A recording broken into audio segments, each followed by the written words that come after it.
Hallelujah, hallelujah, to paano siya to pato ito paano tuminato pa sa sino kaya full set ito paano kipat ni isapan ni nama kacil na yung paano kaya niya kita malas sa kung walso kita kalso kita pagpapigay na makukuha mo sa kanya kapagigay ito pa sa susunod kaya ito siya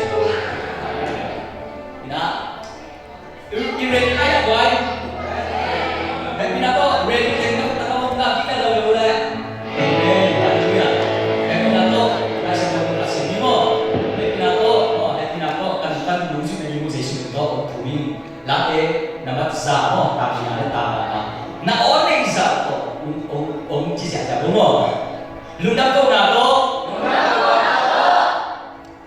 isa tatan ay bebo lundang ko na to ama ko pian lunda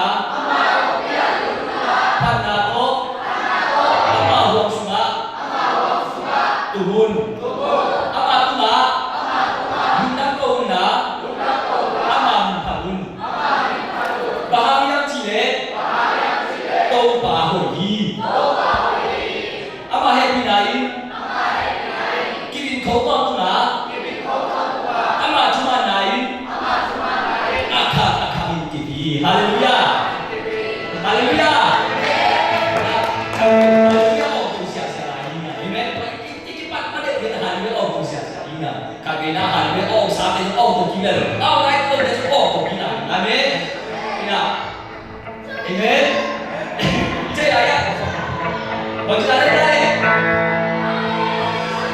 haleluya amen haleluya haleluya o kung siya sa amen amen kaya boy pasien maya bener pasien maya hindi mapilo kapan siya bang siya siya piyaya tatami pasien kita minta pa nubi mapilo amen sito siya sa kong siya ito haleluya mo nakutuwa pinata nakutuwa gila wala nagaya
tarpan ama nta ko tumi zanin tumi aton ama nuntai amen to ay kasi happy natin pinti test na ilungsin suna to ito pa si ilungsin suna mo niya ini test na to pa hope na to pa hope na to pa happy na lunagi dia ini test na ama kung takyan natin lunagi natin ama hit natin ama kung happy natin kichilo na ama happy na kichilo tak dia long help ko sa kumina kilo di may nang aman alwang kama ini kung takyan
siya pera amay ma ongtan kia hiya inung tana de ahoy lope ongtan kia sa amay ite ninpol pa ng lamsa kung pasya na hiyo lungkip sin kami ng dayaling aman katanwo katapaw bang isang nahiyang siya nagaya om pinton kung aton kung om piniman lang pasya na hiyo Jikaw naman unday sang Elohim. Jikaw naman unusay Elohim. Nangtok kong nung taton.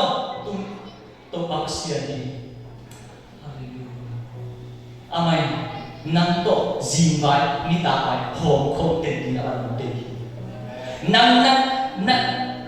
Namang yung kakil. Leo, lakay na. Bangsa tayo na mga tusma. Nagpipiyal na lahat tanto na. Aman umusin ito.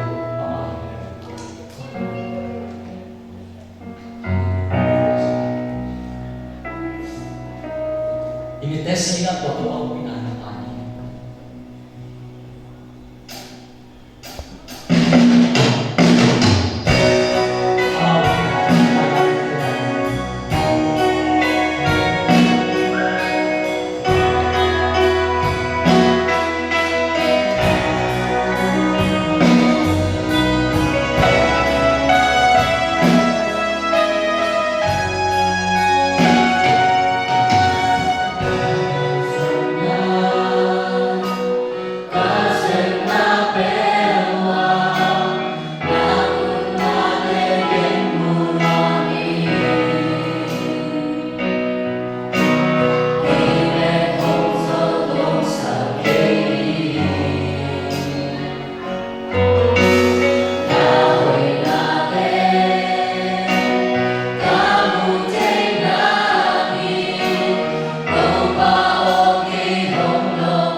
Tingguang sekian lupa. Nung pinate, nung kurso pinate, nung cingong kayo natin lupa naman. Tuni yung payo natin teacher. Kita natanong na pa teacher to pa. O tuwag din. Ito ay natin lupa. Nakapunta sa pagkakas. Kanisin na isang ganita naman kita sa pagkakas lupa.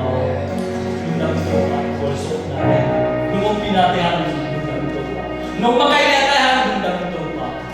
Kung may kabayan at pilihan ng walsok yan, kung natin, lundang po ko na ang tatsalang encounter. Kung kaya pincha ito pa si Yesu Cristo, kung kaya ito ako siya mo. Amen. Amen.